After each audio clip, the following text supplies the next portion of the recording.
Hi friends, ഇന്ന് നമുക്ക് വളരെ ഈസി ആയിട്ട് പെട്ടെന്ന് ഉണ്ടാക്കിയെടുക്കാൻ പറ്റുന്ന നല്ല ടേസ്റ്റുള്ളൊരു റൈസായിട്ടില്ല മധുഹൂത്ത്, അറബിക് റൈസാണ്. അപ്പോൾ ഈ ഒരു മധുഹൂത്ത് എങ്ങനെ ഉണ്ടാക്കാമെന്ന് നോക്കാം. ഇത് സാധാരണ കുക്കറിലാണ് കേട്ടോ ചെയ്ത് കണ്ടിട്ടുള്ളത്. റെസ്റ്റോറൻറ്റിലൊക്കെ ഇത് കുക്കറിലാണ് ചെയ്തെടുക്കുന്നത്. അപ്പോൾ അരിയും ചിക്കനും ഒരുമിച്ചിട്ട് വേവിച്ചെടുക്കുന്ന ഒരു റൈസാണിത്. അപ്പോൾ ഈ ഒരു മധുഹൂത്ത് നമുക്ക് എങ്ങനെ ഉണ്ടാക്കാമെന്ന് നോക്കാം.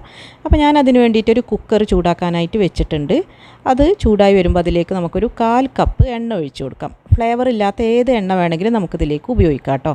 പിന്നെ ഈ ഒരു എണ്ണ ഒന്ന് ചൂടായി വരുമ്പോൾ അതിലേക്കൊരു ബേ ലീഫും ഒരു ഉണക്ക നാരങ്ങ, പിന്നെ ഒരു 5-6 വീതം ഏലക്കായയും ഗ്രാമ്പും, പിന്നെ ഒരു 3 കഷ്ണം പട്ട അതും കൂടെ ചേർത്ത് കൊടുത്തിട്ട് നന്നായിട്ടൊന്ന് വഴറ്റി കൊടുക്കുക. അതൊന്ന് പൊട്ടി വരുമ്പോൾ അതിലേക്കൊരു വലിയ സവാളയും 2 വലിയ തക്കാളി, പിന്നെ 1 ടേബിൾ സ്പൂൺ വീതം ഇഞ്ചി വെളുത്തുള്ളി ചതച്ചെടുത്തത്, പിന്നെ ഒരു നിങ്ങളുടെ എരിവിനനുസരിച്ച് പച്ചമുളകും ചേർത്ത് കൊടുക്കാം. ഞാനിവിടെ 2 പച്ചമുളകാണ് എടുത്തിട്ടുള്ളത്.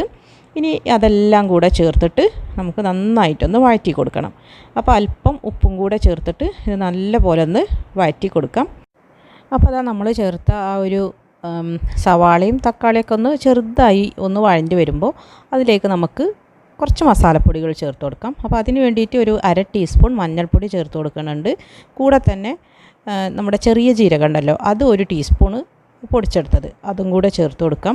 പിന്നെ വേണ്ടത് മല്ലിപ്പൊടിയാണ്. അപ്പോൾ മല്ലിപ്പൊടി ഞാൻ മുഴുവനായിട്ടില്ല, മല്ലി ഒന്ന് ചെറുതായിട്ട് തരിതരിപ്പോട് കൂടെ പൊടിച്ചെടുത്തതാണ് കേട്ടോ.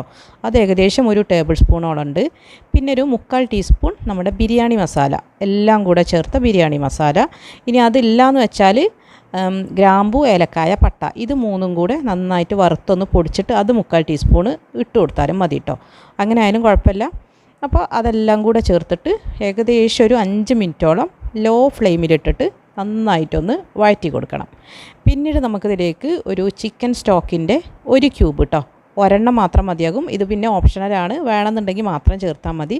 ഇതും കൂടെ ചേർക്കുമ്പോൾ നമ്മുടെ റൈസിന് നല്ലൊരു ഫ്ലേവർ ഉണ്ടാവും ചിക്കൻ്റെ. അപ്പോൾ അത് വേണമെന്നുണ്ടെങ്കിൽ ഒരെണ്ണം ചേർത്ത് കൊടുക്കാം. അപ്പോൾ അതും കൂടെ ചേർത്തിട്ട് ഒന്നും കൂടെ വഴറ്റി കൊടുക്കുക. അപ്പോൾ ഇത് ശ്രദ്ധിക്കണം, നമ്മുടെ ചിക്കൻ സ്റ്റോക്കിൽ ഉപ്പുണ്ടാവും. അപ്പോൾ നമ്മൾ നേരത്തെ ഉപ്പിട്ടപ്പോൾ അതും കൂടെ നോക്കിയിട്ട് വേണം കേട്ടോ ഉപ്പിട്ട് കൊടുക്കാൻ, അല്ലെങ്കിൽ ഉപ്പ് കൂടിപ്പോകും. ഇത് എല്ലാം കൂടെ നന്നായിട്ടൊന്ന് വഴണ്ടി വരുമ്പോൾ അതിലേക്ക് നമുക്ക് ചിക്കൻ ചേർത്ത് കൊടുക്കാം. അപ്പോൾ ഞാനിവിടെ 1 കിലോ ചിക്കനാണ് എടുത്തിട്ടുള്ളത്. അത് സ്കിന്നോട് കൂടിയാണ് കേട്ടോ എടുക്കുന്നത്. അപ്പോൾ സാധാരണ ഈ മധുഹൂത്തിൽ ഇതുപോലെ സ്കിന്നോട് കൂടിയുള്ള ചിക്കനാണ് ഉപയോഗിക്കുന്നത്. ഇനി നിങ്ങൾക്ക് അത് ഇഷ്ടമല്ല എന്ന് വെച്ചാൽ സ്കിന്നില്ലാതെ തന്നെ ആ തൊലിയൊക്കെ മാറ്റിയിട്ട് സാധാരണ ചിക്കന് ഇട്ട് കൊടുത്താലും മതി. ഇതിപ്പോൾ ഞാൻ കുറച്ച് വലിയ പീസുകളായിട്ട് കട്ട് ചെയ്തെടുത്തതാണ്. അല്ലെങ്കിൽ ഒരു ചിക്കന് 2ആയിട്ട് കട്ട് ചെയ്തിട്ട് അങ്ങനെയും ചേർത്ത് കൊടുക്കാം. സാധാരണ അങ്ങനെയാണ് കണ്ടിട്ടുള്ളത്. ഒരു ചിക്കനെ 2ആയിട്ട് കട്ട് ചെയ്തിട്ടാണ് ഈ സാധാരണ മധുഹൂത്തിൽ ഇട്ട് കൊടുക്കാറ്. അപ്പോൾ അതും കൂടെ ചേർത്തിട്ട് നന്നായിട്ട് ഏകദേശം ഒരു 15 മിനിറ്റോളം ലോ ഫ്ലെയിമിലിട്ടിട്ട് ഒന്ന് വേവിച്ചെടുക്കണം. അതിന് ശേഷം നമുക്ക് നന്നായിട്ട് തിളച്ച വെള്ളം, ഒരു 6 കപ്പ് വെള്ളം ഇതിലേക്ക് ഒഴിച്ചു കൊടുക്കാം. കൂടെ തന്നെ ഒരു 1/2 മുറി നാരങ്ങയുടെ നീരും കൂടെ ഒഴിച്ചു കൊടുക്കണം. ഇനി ഇത് നന്നായിട്ടൊന്ന് തിളച്ച് വരട്ടെ. അപ്പോൾ ഞാനിവിടെ 3 കപ്പ് അരിയിലേക്ക് 6 കപ്പ് വെള്ളം, ആ ഒരു ഇതിലാണ് കേട്ടോ എടുക്കുന്നത്. അതുകൊണ്ടാണ് ഞാൻ 6 കപ്പ് വെള്ളം എന്ന് പറഞ്ഞത്. ഇനി ഈ വെള്ളം ഒന്ന് തിളച്ച് വന്ന് തുടങ്ങുമ്പോൾ അതിലേക്ക് നമുക്ക് ഒരു 3 കപ്പ് ബസ്മതി റൈസ് നന്നായിട്ട് കഴുകി വെള്ളമൊക്കെ ഊറ്റി കളഞ്ഞെടുത്തതും കൂടെ ചേർത്ത് കൊടുക്കാം. എന്നിട്ട് നന്നായിട്ടൊന്ന് മിക്സ് ചെയ്ത് കൊടുക്കാം. ഇതെല്ലാം കൂടെ ഒന്ന് യോജിച്ച് വന്നതിന് ശേഷം കുക്കർ മൂടി വെച്ചിട്ട് നമുക്ക് ഇത് വേവിച്ചെടുക്കാം. അപ്പോൾ 1 വിസിൽ വരുന്നവരെ മതിയാവും കേട്ടോ. അത്രയും ആകുമ്പോഴേക്കും നല്ല പെർഫെക്റ്റായിട്ട് ഇത് വെന്ത് കിട്ടും. അപ്പോൾ മീഡിയം ഫ്ലെയിമിലിട്ടിട്ട് 1 വിസിൽ വരുന്നവരെ നമുക്ക് വെയിറ്റ് ചെയ്യാം. അതിന് ശേഷം ഒരു 5 മിനിറ്റ് കഴിഞ്ഞിട്ട് ഇത് ഓഫാക്കിയതിന് ശേഷം കേട്ടോ, 5 മിനിറ്റ് കഴിഞ്ഞിട്ട് നമുക്കിത് തുറന്ന് നോക്കണം. അല്ലെങ്കിൽ ആ ഒരു ആവി മുഴുവനായിട്ട് പോകാനായിട്ട് നിന്നാൽ ചിലപ്പോൾ ഈ ഒരു അരി വെന്ത് കുഴഞ്ഞു പോകാനുള്ള സാധ്യത ഉണ്ട്. അപ്പോൾ വിസിൽ വന്ന് ഓഫാക്കിയിട്ട് ഒരു ഏകദേശം ഒരു 5 മിനിറ്റ് കഴിഞ്ഞതിന് ശേഷം നമുക്കിത് തുറന്ന് നോക്കാം.